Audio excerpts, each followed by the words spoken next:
Bisa cerita Kak, awal mula masuk Islam ini gimana Kak? Cerita singkatnya Kak.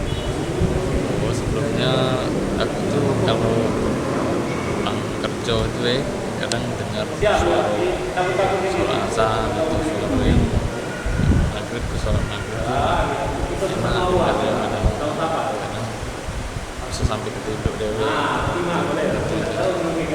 Prosesnya berapa tahun Kak? Ya. Prosesnya berapa tahun?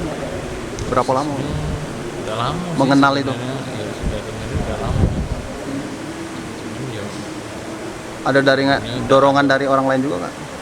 ada dari mertua, calon mertua. Calon mertua. Berarti ini dengan calon istri juga Kak? Calon istri. Dukungan dari keluarga sendiri gimana? Atas keputusannya. Keluarga sih biasa-biasa aja. Cuman ya terserah kata keluarga. Sebelumnya keluarga kita yang masuk Banyak banyak.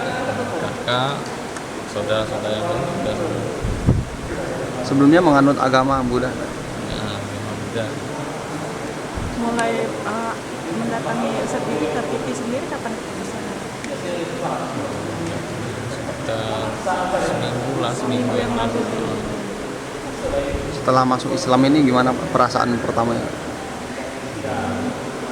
Damai lah. Ini juga persatuannya kuat kan. Kalau sebelumnya saya ya sendiri-sendiri kayak gitu. Kalau sembahyangnya sendiri-sendiri. Kak, maaf, gitu. kita keturunannya. Enggak, saya ya Oh, memang. Tionghoa. Berarti memang mantap kayak memeluk Islam. Dengan nama lengkapnya Kak tadi siapa Kak? Hendra aja. Kalau marga saya Muang. Muang. Muang. Muang.